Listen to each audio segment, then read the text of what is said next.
Baha'u'llah had been in Baghdad for 10 years. Fearing that his growing acclaim would reignite popular enthusiasm in Iran for the new religion, the regime of the Shah successfully pressed the Ottoman authorities to send him farther away.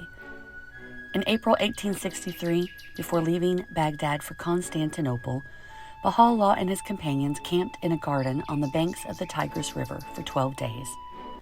Baha'u'llah told these friends that he was the promised one foretold by the Bab, foretold, indeed, in all the world's scriptures. The most joyous of Baha'i holy days is the Ridván festival, which celebrates the anniversary of those 12 days. Verily, all created things were immersed in the sea of purification when, on that first day of Ridván, we shed upon the whole of creation the splendors of our most excellent names and our most exalted attributes. This, verily, is a token of my loving providence, which hath encompassed all the worlds. Consort ye, then, with the followers of all religions, and proclaim ye the cause of your Lord, the most compassionate. This is the very crown of deeds, if ye be of them who understand. Baha'u'llah, the Kitabi Akdas.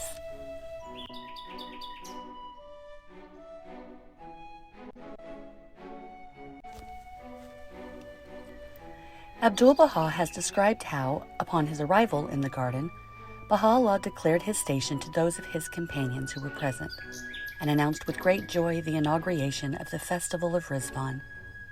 Sadness and grief vanished, and the believers were filled with delight at this announcement. Although Baha'u'llah was being exiled to far-off lands and knew the sufferings and tribulations which were in store for him and his followers, yet through this historic declaration, he changed all sorrow into blissful joy and spent the most delightful time of his ministry in the Garden of Ridván. Indeed, in one of his tablets, he has referred to the first day of Ridván as the day of supreme felicity and has called on his followers to rejoice with exceeding gladness in remembrance of that day.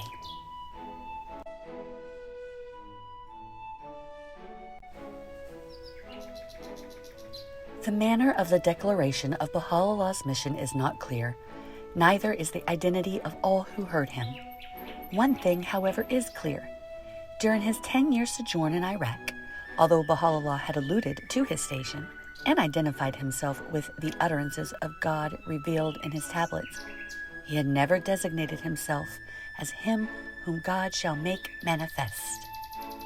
It was in the Garden of Ridván that, in the course of his declaration, he unequivocally did so, announcing himself as the one whose advent the Bab had proclaimed, for whose sake he had sacrificed himself, and for whom he had established a covenant with his followers.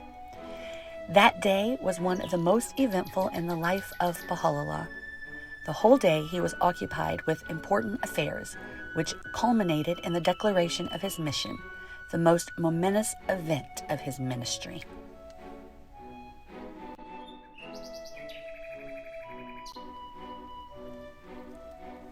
Of the exact circumstances attending that epoch-making declaration, we, alas, are but scantily informed. The words Baha'u'llah actually uttered on that occasion, the manner of his declaration, the reaction it produced, its impact on Mirza Yahya, the identity of those who were privileged to hear him, are shrouded in an obscurity which future historians will find it difficult to penetrate.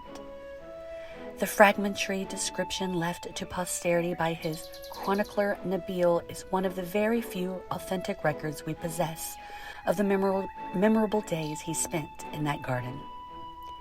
Every day, Nabil has related, ere the hour of dawn, the gardeners would pick the roses which lined the 4 avenues of the garden and would pile them in the center of the floor of his blessed tent. So great would be the heap that when his companions gathered to drink their morning tea in his presence, they would be unable to see each other across it.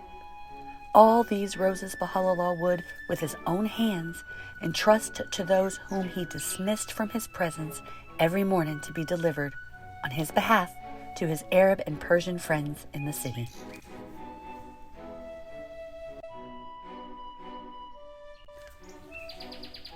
One night, Nabil continues, the 9th night of the waxing moon, I happened to be one of those who watched beside his blessed tent. As the hour of midnight approached, I saw him issue from his tent, pass by the places where some of his companions were sleeping, and begin to pace up and down the moonlit, flower-bordered avenues of the garden. So loud was the singing of the nightingales on every side that only those who were near him could hear distinctly his voice. He continued to walk until, pausing in the midst of one of these avenues, he observed, "Consider these nightingales. So great is their love for these roses, that sleepless from dusk till dawn, they warble their melodies and commune with burning passion with the object of their adoration. How then can those who claim to be afire with the rose-like beauty of the beloved choose to sleep?" For 3 successive nights I watched and circled round his blessed tent.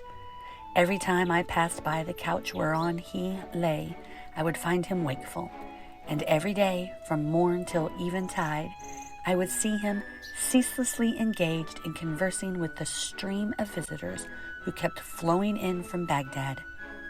Not once could I discover in the words he spoke any trace of dissimulation.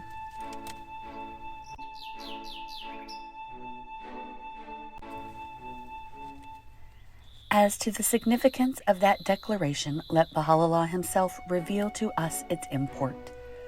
Acclaiming that historic occasion as the most great festival, the king of festivals, the festival of God, he has, in his Kitab-i Aqdas, characterized it as the day whereon all created things were immersed in the sea of purification, whilst in one of his specific tablets, he has referred to it as the day whereon the breezes of forgiveness were wafted over the entire creation.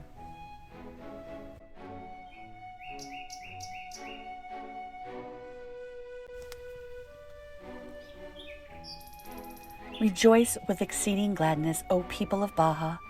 He, in another tablet, has written, as he called to remembrance the day of supreme felicity, the day whereon the tongue of the Ancient of Days hath spoken, as he departed from his house, proceeding to the spot from which he shed upon the whole of creation the splendors of his name, the All-Merciful. Were we to reveal the hidden secrets of that day, all that dwell on earth and in the heavens would swoon away and die, except such as will be preserved by God, the Almighty, the All-Knowing, the All-Wise. Such is the inebriating effect of the words of God upon the revealer of his undoubted proofs that his pen can move no longer. And again, the divine springtime is come, O most exalted pen, for the festival of the All-Merciful is fast approaching.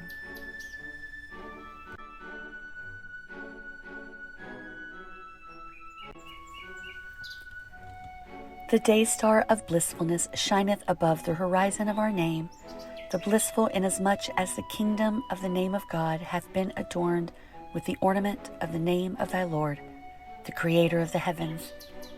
Take heed lest anything deter thee from extolling the greatness of this day, the day whereon the finger of majesty and power hath opened the seal of the wine of reunion, and called all who are in the heavens and all who are on earth. This is the day whereon the unseen world crieth out, Great is thy blessedness, O earth, for thou hast been made the footstool of thy God, and been chosen as the seat of his mighty throne. Say, He it is who hath laid bare before you the hidden and treasured gem, were ye to seek it. He it is who is the one beloved of all things, whether of the past or of the future.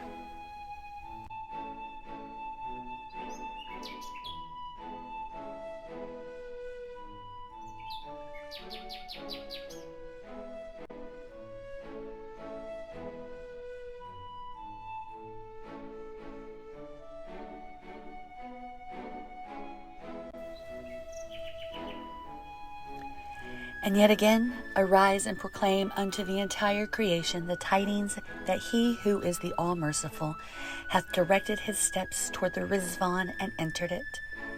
Guide then the people unto the garden of delight, which God hath made the throne of his paradise. Within this paradise, and from the heights of its loftiest chambers, the maids of heaven have cried out and shouted, "Rejoice, ye dwellers of the realms above, for the fingers of him who is the Ancient of Days are ringing. In the name of the All-Glorious, the most great bell, in the midmost heart of the heavens, the hands of bounty have borne round the cups of everlasting life. Approach and quaff your fill."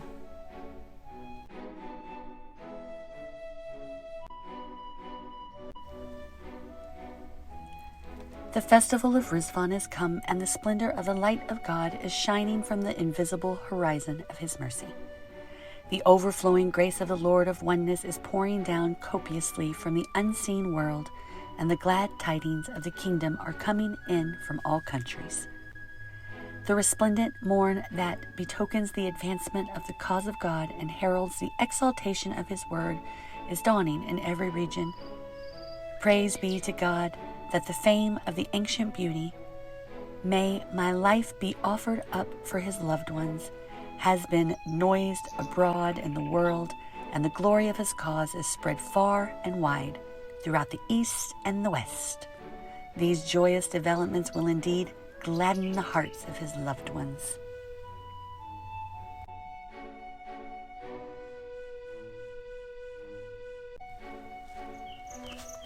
And finally, forget the world of creation, O pen, and turn thou towards the face of thy Lord, the Lord of all names.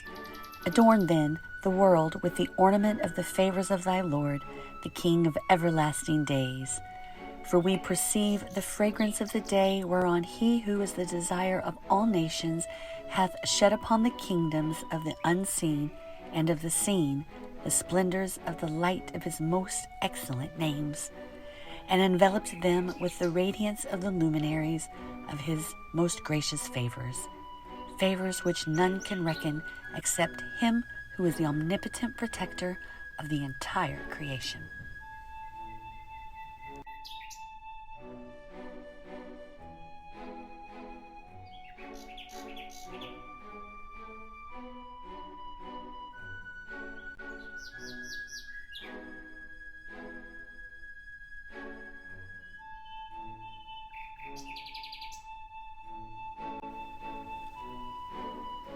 The departure of Baha'u'llah from the Garden of Ridván at noon on the 14th of Dhul-Qa'dah, 1279 AH, May 3rd, 1863 AD, witnessed scenes of tumultuous enthusiasm no less spectacular and even more touching than those which greeted him when leaving his most great house in Baghdad.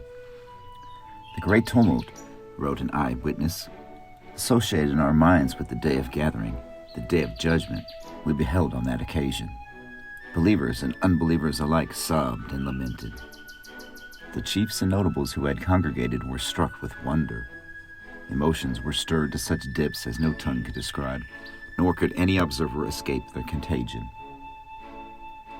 Mounted on his steed, a red-roan stallion of the finest breed, the best his lovers could purchase for him, and leaving behind him a bowing multitude of fervent admirers, he rode forth on the first stage of a journey that was to carry him to the city of Constantinople. Numerous were the heads. Nabil himself, a witness of that memorable scene, recounts, which on every side bowed to the dust at the feet of his horse and kissed its hoofs, and countless were those who pressed forward to embrace his stirrups. How great the number of those embodiments of fidelity, testifies a fellow traveler, who, casting themselves before that charger, preferred death to separation from their beloved. Methinks that blessed steed trod upon the bodies of those pure-hearted souls. He, God, it was, Baha'u'llah himself declares, who enabled me to depart out of the city, Baghdad, clothed with such majesty as none except the denier and the malicious can fail to acknowledge. These marks of homage and devotion continued to surround him until he was installed in Constantinople.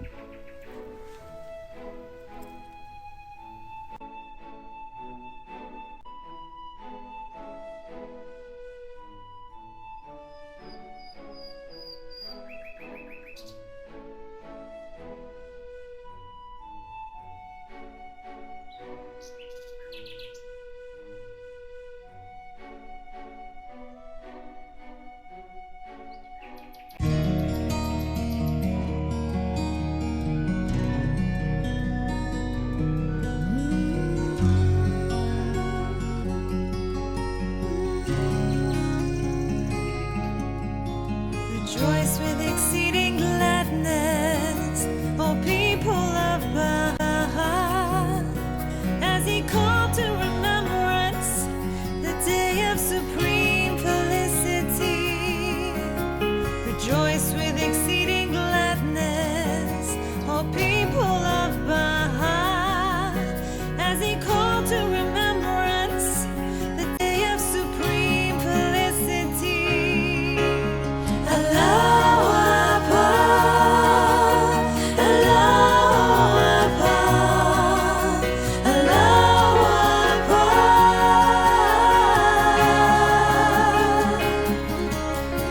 Allahu Akbar, Allahu Akbar, Allahu Akbar.